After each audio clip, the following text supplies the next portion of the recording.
Goddard showed a knowing smile on her attractive matronly face as she informed her, "Barnabas is back." Carolyn paused over her soup dish. "Really?" She was at once pleasantly excited, for Barnabas always brought a sense of the glamorous outside world to the quiet Maine estate, and he was her favorite among her relatives. "He and his manservant Hare have moved into the old house as usual," her mother said, "and he'll be coming over here after a little." Carolyn asked eagerly, "Will he be staying long?" Her mother sighed. "He didn't say. You know what Barnabas is like. I'm sure he enjoys being mysterious." "I call him interesting," Carolyn corrected her quietly as she returned to her soup. "Well, mysterious or interesting, he never tells me his plans. But he'll be here for a few days at least. I told him Amy and David were off to Vermont with Mrs. French and her children for a holiday, but he didn't seem disappointed. I think the only one he cares about is you. You always have been his favorite." Carolyn blushed. "I'm older and better able to talk to him." "He liked you even as a child," Elizabeth said, "and you always turned to him. I'm sure this has annoyed your Uncle Roger." "But Uncle Roger is so stuffy. He has no true understanding of younger people. Barnabas talks to me as if I were his own age. Uncle Roger treats me like a child." Elizabeth smiled. "Well, you're certainly no longer that. And I'm sure Barnabas appreciates you for the grown-up young lady you've become. He was asking about your college plans." "Oh, did you tell him I haven't decided on anything yet? That I might like to become a nurse?" "I mentioned that," her mother said.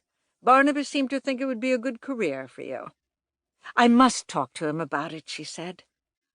Later, when Barnabas had appeared out of the gathering shadows of dusk, they had spoken. She and the handsome man had strolled along the path that followed the cliffs and discussed things both new and old. For no one had the history of the 2 centuries old estate of Collinwood more at his command than Barnabas. It was well known that he had been working on a history of the family for years.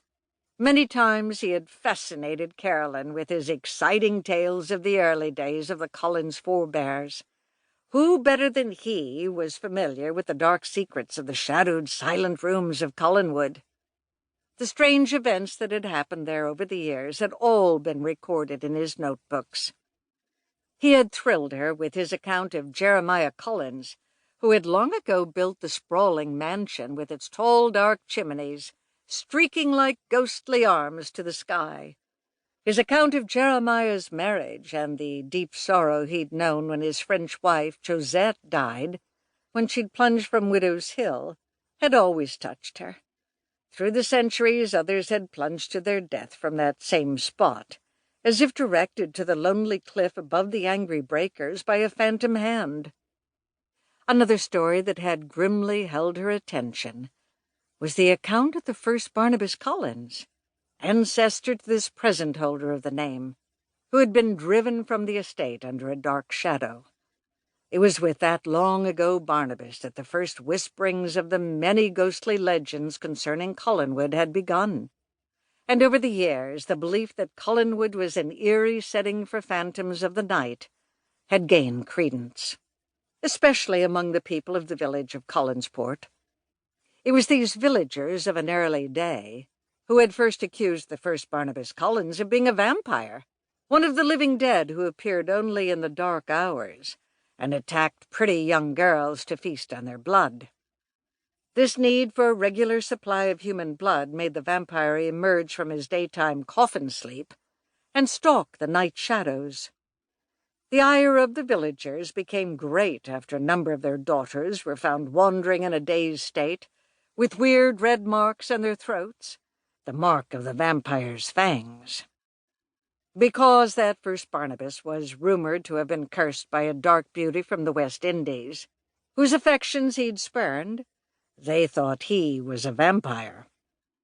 The villagers believed the jealous young woman had invoked a voodoo curse on the unfortunate man, and turned him into a zombie. In any event, suspicion of him had grown to the point where he'd been forced to leave the isolated Maine coastal village and journey across